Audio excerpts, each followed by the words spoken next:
देखो, आज जो टॉपिक कराने वाले हैं वो है मॉड्यूल्स। ठीक है, तो मॉड्यूल्स और मॉड्यूलर कोड से कुछ समझ आता है तुम लोगों को? कुछ आइडिया है दिमाग में? सबसे बेसिक मॉड्यूलर चीज जो आता है वो होता है मॉड्यूलर फंक्शंस। फंक्शन क्यों बनाते हैं? रेपिटेशन कम करने के लिए, क्लीन कोड लिखने के लिए। हाँ, तो सेम काम करते हैं मॉड्यूल से। जो चीजें, जो कंपोनेंट्स बार बार रीयूज हो रही हैं, उस चीज को हम लोग क्या करते हैं, मॉड्यूल्स के फॉर्म में रखते हैं, ताकि हम लोग उस चीज को बार बार यूज कर सकते हैं और हम लोग को उस चीज को बार बार ना लिखना पड़े। सेम कंसेप्ट जो फंक्शंस का होता है, सेम कंसेप्ट मॉड्यूल्स का होता है, बट यहाँ पे डिफरेंसेस ये है, मॉड्यूल्स में सिर्फ फंक्शंस नहीं होते, वैल्यूज होती है, पूरा ऑपरेशंस होता है, मल्टीपल चीजें हो सकती है। ठीक है, मॉड्यूल्स के फॉर्म में तुम इमेजेस को भी इंपोर्ट करा सकते हो, अलग अलग चीजें होती है। तो पहले उससे आगे चलते हैं। Let's give you a formal definition.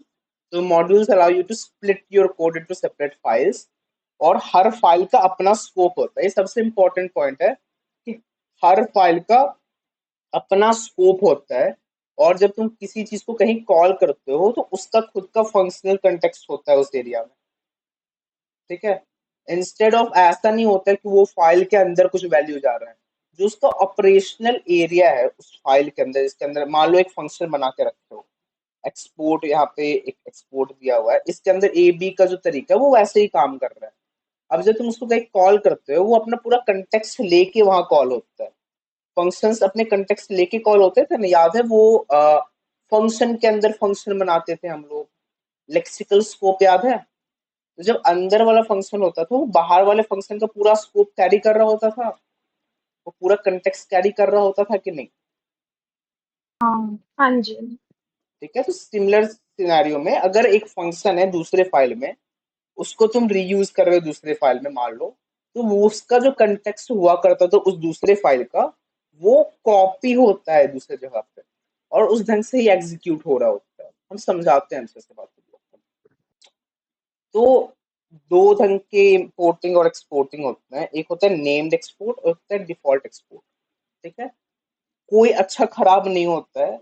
कोई तुम लोग को बोलते मिल जाएंगे लोग कि नेम्ड एक्सपोर्ट बेटर होता है या डिफॉल्ट एक्सपोर्ट बेटर होता है, लेकिन एक्चुअली में दोनों ही अपने अपने जगह पे काम आते हैं। हम एक एक करके एक्सप्लेन करते हैं। पहले चलते हैं नेम्ड एक्सपोर्ट पे।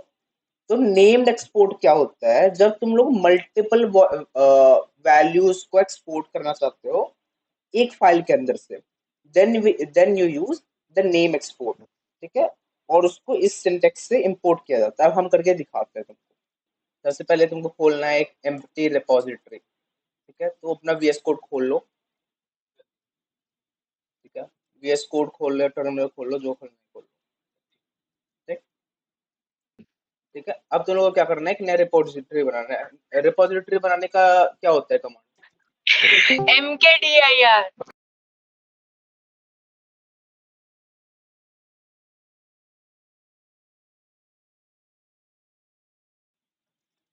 अब सीडी करके जाएंगे।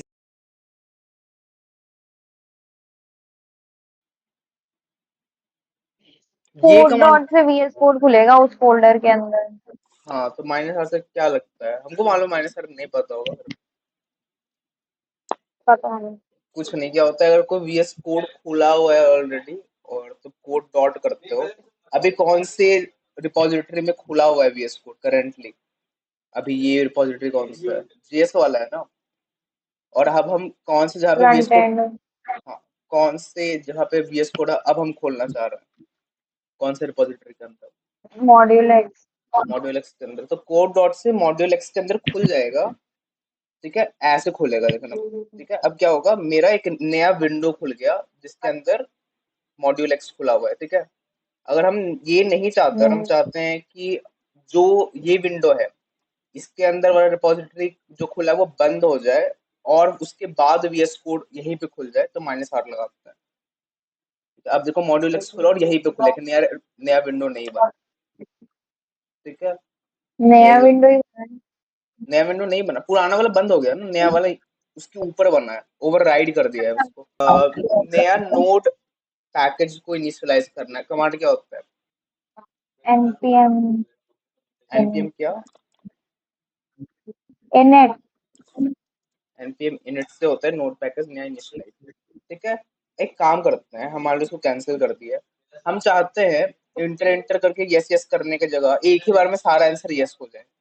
तो क्या लिखते हैं? ठीक है, तो होता क्या है, कुछ नहीं, npm init से इनिशियलाइज होता है, -y फ्लैग लगता है। इससे क्या होता है, सारी चीजें यस हो जाती है, क्वेश्चंस नहीं पूछे जाते हैं। हो गया खत्म। आउट नहीं लिखा, पैकेज और डिसीजन बन चुका है। ठीक है, अब हम लोग को क्या करना है, हम लोग को मॉड्यूल्स पढ़ना है। तो मॉड्यूल्स कैसे बना सकते हैं? मॉड्यूल बनाने का देखो बेसिक तरीका जो है, टाइप होता है तुम्हारे पैकेज का। क्या बाय डिफॉल्ट क्या होता है तुम्हारा, कॉमन जेएस में रहता है। ठीक, दिख भी रहा होगा, ये है डिफॉल्ट वैल्यू कॉमन जेएस। ये अगर नहीं लिखा हुआ है यहाँ पे टाइप, तो मतलब होता है कॉमन जेएस के अंदर फोल्डर है। अब देखो हम लोग क्या कर सकते हैं, हम यहाँ पे स्क्रिप्ट बना देते हैं मेरा काम आसान करने के लिए। फॉर एग्जांपल आइदर हम रन कर सकते हैं, या हम यहाँ पे मान लो स्क्रिप्ट बना दिए, start node index dot JS कर दिए, और यहाँ पे मान लो इंडेक्स डॉट जेएस का फाइल बना दिए। ठीक है, अब मान लो इसके अंदर कुछ कंसोल लॉग है, कंसोल लॉग हेलो वर्ल्ड। ठीक है, अब हम बताओ क्या यहाँ टर्मिनल में लिखेंगे कि ये वाला फाइल रन कर जाएगा इंस्टेड ऑफ ये वाला बटन दबाने के। index.js, उसको स्टार्ट करेंगे हम लोग नोड index.js। बात समझ में आ रहा है? तो अगर हम npm स्टार्ट लिखेंगे तो क्या आएगा आउटपुट बताना।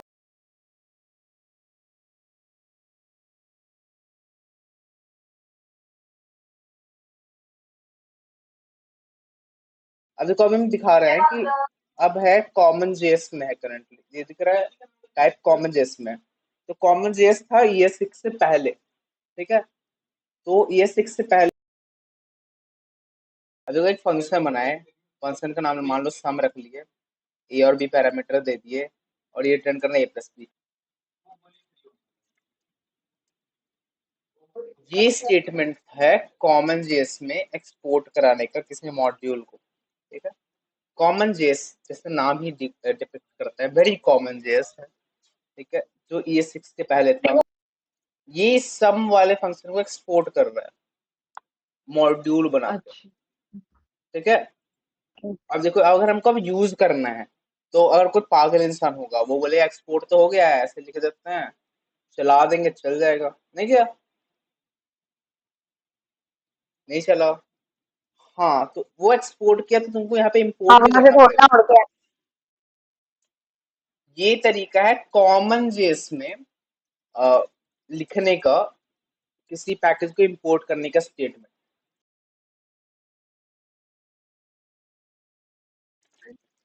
मॉड्यूल जो जेएस फाइल को रिक्वायर कर लिया, तो एज अ मॉड्यूल इस पूरे फाइल को इंपोर्ट कर लिया गया है। और इसके अंदर जो सम था जो एक्सपोर्ट हुआ था, इसको इंपोर्ट करा लिया गया है सम के अंदर। ये एक फंक्शन एक्सप्रेशन बन चुका है। ठीक है, इसमें लिखा है रिक्वायर मॉड्यूल जेएस, मतलब मॉड्यूल जेएस हमें चाहिए, या उसके बाद हम कंसोल करवा रहे हैं जहाँ पे सम फंक्शन को, मतलब हमने यहाँ पे वो फाइल एक्सपोर्ट कर ली है मॉड्यूल जेएस, और हम सम फंक्शन को कॉल करके उसमें 2 और 4 की वैल्यू डाल रहे हैं ताकि हमें आंसर 6 मिल जाए। ठीक है। एग्जैक्टली। देखो ये था कॉमन जेएस के अंदर जो था पहले, 2015 ये सिक्स से पहले। ये सिक्स के बाद जो मॉड्यूल्स बनाने का तरीका था वो बहुत आसान हो गया। इसके लिए तुम्हें कुछ नहीं करना है, तुमको पैकेज और जेसन के अंदर मॉड्यूल लिख देना है कॉमन जेएस की जगह। उसके बाद अब जो मॉड्यूल्स बनाने का तरीका होगा वो बनेगा ES6 के फॉर्मेट में, जो हम पढ़ाने वाले हैं आज, नेम्ड एक्सपोर्ट्स का और डिफॉल्ट एक्सपोर्ट्स का। और इसका सिंटेक्स कंपैरेटिवली काफी आसान होता है उसमें। ठीक है, तो अब तुम क्या कर सकते हो, इंस्टेड ऑफ लिखने के मॉड्यूल्स डॉट एक्सपोर्ट, जो वेरिएबल नहीं है वो, वेरिएबल होता तो एक्सपोर्ट हम कर सकते थे, लेकिन अगर तुमको एक फंक्शन एक्सपोर्ट करना है तो उसके आगे तुम आइदर तुम फंक्शनल एक्सप्रेशन को एक्सपोर्ट कर लो अलग से, या फिर तुमको जो कोई फंक्शन ऐसे एक्सपोर्ट करना है तो उसके आगे एक्सपोर्ट कीवर्ड लगा दो। जैसे तुम फंक्शन के आगे एसिंक कीवर्ड लगा देते हो तो एसिंक्रोनस बन जाता है, वैसे अगर एक्सपोर्ट कीवर्ड लगा देते हो तो एक्सपोर्ट हो जाता है। ठीक है, अब पॉइंट ये है कि एक्सपोर्ट कर दे उसको, तो क्या अब रन कराएंगे तो रन हो जाएगा? क्या npm स्टार्ट करेंगे तो रन होगा? हाँ वही चलेगा। हाँ शायद चल जाएगा। नहीं चलेगा। रीजन ये है लो। कि अब जो बना रहे हैं हम लोग ये मॉड्यूल, तो जब एक्सपोर्ट करेंगे तो वो ES6 मॉड्यूल एक्सपोर्ट हो रहा है, ना कि नॉर्मल मॉड्यूल। तो नॉर्मल मॉड्यूल्स को तुम रिक्वायर करते थे, तुम ES6 के मॉड्यूल को रिक्वायर नहीं करते हो, तुम करते हो इम्पोर्ट। इम्पोर्ट करेंगे ओके। सम को फ्रॉम मॉड्यूल डॉट जेएस। ठीक है, अब देखो सिनेरियो क्या होता है। जब कोई ऐसा एक्सपोर्ट होता है, ठीक है, जिसको नेम्ड एक्सपोर्ट बोला जाता है। दूसरा तरीका एक्सपोर्ट करने का होता है डिफॉल्ट एक्सपोर्ट। तो कुछ नहीं, उसके आगे बस डिफॉल्ट का कीवर्ड लिखा जाता है और वो डिफॉल्ट एक्सपोर्ट हो जाता है। डिफरेंसेस छोटे छोटे हम बताते हैं, अभी नेम एक्सपोर्ट करते हैं। ठीक है, अब मेरा सवाल है, ऐसे हम एक्सपोर्ट करा लिए, यहाँ पे इंपोर्ट करा लिए, अब क्या ये रन करेगा? करना ही चाहिए। करेगा ही रन। तुम पूछ रहे देखो तो शायद नहीं ना चला। हो। अब देखो सीन क्या है कि हम बताए कि डिफॉल्ट एक्सपोर्ट और नॉर्मल एक्सपोर्ट चीज होती है, नेम्ड एक्सपोर्ट और डिफॉल्ट एक्सपोर्ट। जब तुम डिफॉल्ट एक्सपोर्ट लिखते हो, ठीक है, अब अगर हम चलाएंगे इस कोड को तो ये कोड चल जाएगा। लेकिन जब डिफॉल्ट नहीं लिखे थे तो ये कोड क्यों नहीं चला था? उसका रीजन ये होता है कि जब तुम नेम्ड एक्सपोर्ट करते हो तो तुमको जब रिक्वायर करते हो, तो तुम्हारा रिक्वायरिंग जो कीवर्ड होता है वो तुमको करली ब्रेसेस के अंदर लिखना होता है। ठीक है, अब अगर हम इसको स्टार्ट करेंगे तो अब ये भी चल जाएगा। अब बोलोगे कि ये दो तरीका एग्जिस्ट ओके। ही क्यों करता है, एक ही तरीका काफी क्यों नहीं था? ये सवाल आना चाहिए, आना तो हाँ चाहिए बताओ। लोग के दिमाग में। देखो सीन क्या होता हाँ है, जब बताओ। डिफॉल्ट एक्सपोर्ट और नेम एक्सपोर्ट इसलिए होता है, नेम एक्सपोर्ट में तुम यूज करते हो, तुम्हारे एक फाइल के अंदर तुम्हारे पास मान लो 4 फंक्शन है। मान लो एक्सपोर्ट बना दिए डिफरेंस नाम से, एक्सपोर्ट फंक्शन लिख दिए, ठीक है, मान लो, ठीक है, और ये रिटर्न करेगा A-B, ठीक है। और तो उसको इंपोर्ट करा सकते हो तुम यहीं पे। आइदर तुम उसको ऐसे लिख सकते हो, import difference from module JS, या फिर तुम इसको ऐसे लिख सकते हो, सम के बाद कॉमा लगा के डिफरेंस, के दोनों करली ब्रेसेस के अंदर ही होगा। अगर हम इसको अब हम कॉल करते हैं, डिफरेंस 6 - 6 - 2 ही होगा। अगर इसको अब हम रन करेंगे, ठीक है, तो 6 - 2 4 आ रहा है। तो नेम्ड एक्सपोर्ट्स जब करते हैं तो हम लोग एक फाइल में मल्टीपल एक्सपोर्ट करते हैं, ये इसका सिग्निफिकेंस है। लेकिन जब हम लोग डिफॉल्ट एक्सपोर्ट करते हैं तो उसका मतलब ये होता है कि ये इस फाइल का मेन मेथड है जो कि एक्सपोर्ट होगा। ठीक है, ये एक तरीका होता है तुम्हारे कोड को समझाने का कि ये जो फाइल है इसके अंदर ये चीजें हैं। क्या सिर्फ ये एक मेन फंक्शनैलिटी है जो हम एक्सपोर्ट कर रहे हैं? वेराज जब नेम्ड एक्सपोर्ट कर रहे होते हैं तो हम बता रहे होते हैं इस फाइल के अंदर ये 3 4 फंक्शनैलिटी है जो हम एक्सपोर्ट कर रहे हैं। ठीक है, नेम्ड एक्सपोर्ट का तरीका, इंपोर्ट करने का तरीका होता है करली ब्रेसेस में। वेराज जो नॉर्मल तरीके होते हैं, जो डिफॉल्ट एक्सपोर्ट का तरीका होता है, वो होता है इसमें नॉन करली ब्रेसेस में। अब देखो सिनेरियो क्या होता है, तुम लोग को दिखाते हैं एक्चुअल कोड। अनुवाद संगम खोल ही लिया है ना। एक बहुत फेमस लाइब्रेरी है स्टैट्स, जो कि मेरा और पिछले दोनों का एक फेवरेट है। नो क्वेश्चन आस्क्ड, स्टैटिस्टिक का बोर्ड कंपोनेंट्स में ये रहा। ये सब जो कोड है हम लोग नहीं लिखे हैं, साइड से निकले। यूआई यूआई यूआई हाँ, यूआई। कौन सा वाला दिखाएं? फॉर्म्स पे रहता है ना मल्टीपल चीज का। ठीक है, ये देखो, ये कुछ कोड है, हाँ तुमको नहीं फ्रांस में। समझ आ रहा होगा, कोई दिक्कत का बात नहीं। ठीक है, बस यहाँ पे तुम लोग को ये दिखाना चाहते हैं। जरूरत भी नहीं, हम लोग को भी नहीं आता कभी कभी। ठीक है, तो ये है एक्सपोर्ट, ये किया गया है नेम्ड एक्सपोर्ट। ये सारी चीजों को एक ही लाइन में जब करना है, जैसे तुम नेम्ड इंपोर्ट करते हो वैसे तुम नेम एक्सपोर्ट कर सकते हो। ठीक है, मल्टीपल तरीके। वेराज अगर तुम मेरा कोई लिखा हुआ कोड देख लो, जो नॉर्मल हम लिखे हैं, फॉर एग्जांपल कोई सा भी random, ठीक है, तो यहाँ पे हम डिफॉल्ट एक्सपोर्ट कर रहे हैं। क्यों कर रहे हैं डिफॉल्ट एक्सपोर्ट? क्योंकि ये जो मेन फाइल है मेरा, उसका मेन कोड यही है। ठीक है, इसके अलावा यहाँ पे कोई और एक्सपोर्ट आ नहीं रहा है इस फाइल में, दिख रहा है, एक लॉट एक्सपोर्ट यही है, एक ही फंक्शन एक्सपोर्ट हो रहा है, ये वाला फंक्शन एक्सपोर्ट हो रहा है, कन्वर्सेशन आईडी वाला। अब मेरा सवाल ये है, क्या तुम अगर लोग कंबाइंड एक्सपोर्ट और इंपोर्ट कर सकते हो? मतलब मतलब एक ही फाइल में से ये मॉड्यूल है, इसमें ये एक्सपोर्ट हो रहा है डिफॉल्ट, ये एक्सपोर्ट नेम एक्सपोर्ट हो रहा है, ये नेम एक्सपोर्ट हो रहा है, क्या एक ही फाइल डिफॉल्ट एक्सपोर्ट और मेन एक्सपोर्ट दोनों कर सकता है?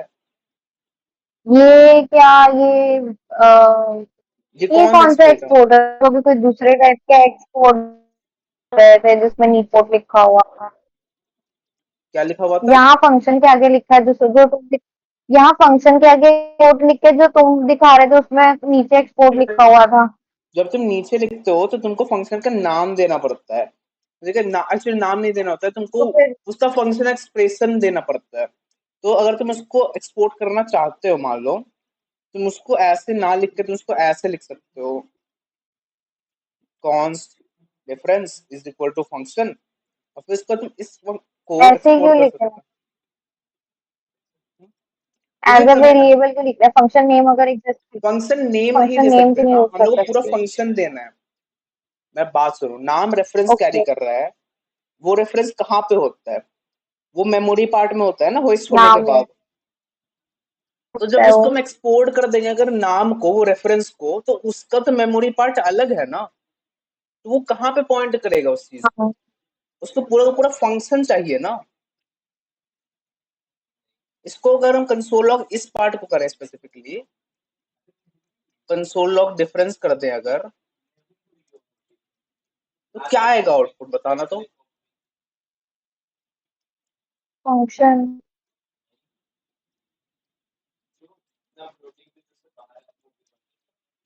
फंक्शन आएगा ना, नाम जिसका डिफरेंस है, ये पूरा का पूरा फंक्शन कैरी कर रहा है अपने अंदर, इस कारण से। अब मेरा ये सवाल था, ये नेम्ड एक्सपोर्ट है, ये भी नेम्ड एक्सपोर्ट है, क्या डिफॉल्ट एक्सपोर्ट और नेम एक्सपोर्ट दोनों एक फाइल में हो सकता है? हाँ, ले सकता है। आई थिंक हो सकता है, डिफॉल्ट और नेम्ड इकट्ठे भी हो ठीक है, सकते हैं एक्सपोर्ट। ठीक है, तो ये वाला हम डिफॉल्ट कर दिए, ये वाला हम नेम कर दिए, ठीक है, तो क्या ये वाला पेज चलेगा? ये वाला चलेगा तो बता दो, नहीं चलेगा तो क्यों चलेगा ये भी बताओ। इम्पोर्ट सम कॉमा डिफरेंस ये इकट्ठे नहीं ना लिख सकते। आई थिंक अगर नेम्ड और डिफॉल्ट है इसको अलग लाइंस में लिखना पड़ेगा शायद, वैसे अच्छा, तो चल ही तो कौन जाएगा। सा वाला करली ब्रेस के अंदर रहेगा, कौन सा वाला नहीं रहेगा, क्या सीन डिफरेंस करली ब्रेसेस के अंदर होगा, नेम्ड वाला करली ब्रेसेस में, और जो डिफॉल्ट होता है विदाउट करली ब्रेस। है? अच्छा, तो तुम्हारे अकॉर्डिंगली क्या करना चाहिए, नया लाइन में लिख देना चाहिए? हाँ, नई लाइन में इम्पोर्ट डिफरेंस लिखो। हाँ, ऐसे नई में ऐसे इम्पोर्ट सम लिख दो। ऐसे हाँ, तो सही तो है, शायद। बट ऐसे सिर्फ नहीं लिख सकते हैं, मतलब हम्म। वो ये तरीका है, तुम चाहो तो ऐसे भी लिख सकते हो, के बाहर भी लिख सकते हो, सेम चीज। अच्छा। हम्म। तो समझ आया ठीक है। कि कम्बिनेशन कैसे हाँ होता है। हाँ। लेकिन जब जनरली हम्म। एक्सपोर्ट दोनों को साथ में नहीं करते हैं, करते भी हैं तो दो फंक्शंस कभी साथ में जनरली लोग एक्सपोर्ट नहीं करते हैं। मान लो कि एक फाइल है, हम्म।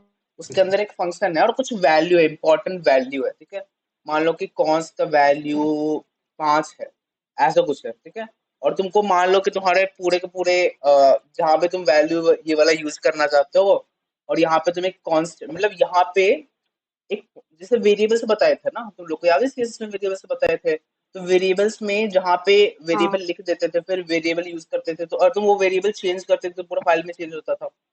अगर सेम सिनेरियो यहाँ है, मान लो यहाँ पे कॉन्स्ट हम्म। वैल्यू 5 दे दिए और उसको एक्सपोर्ट करा लिए, तो जहाँ पे भी लोग वैल्यू यूज करेंगे वो 5 चल रहा होगा। अगर हम यहाँ पे चेंज करेंगे तो बाकी सारे फाइल के अंदर भी उसका वैल्यू चेंज हो जाएगा, सिर्फ यहाँ पे वैल्यू चेंज करने के बाद। समझ आ रहा है? हाँ। तो जनरली एक फाइल के अंदर हम्म। मल्टीपल एक्सपोर्ट होता है, तो एक डिफॉल्ट एक्सपोर्ट होता है और एक नेम्ड एक्सपोर्ट होता है। डिफॉल्ट एक्सपोर्ट फंक्शंस होता है और नेम्ड एक्सपोर्ट्स वैल्यूज होता है। तो इसको हम अगर ऐसे इंपोर्ट करा लें, और तो ऑफ कोर्स हम डिफरेंस हटा चुके हैं तो इसको हटाना पड़ेगा। मैं को कमेंट आउट कर देता हूँ।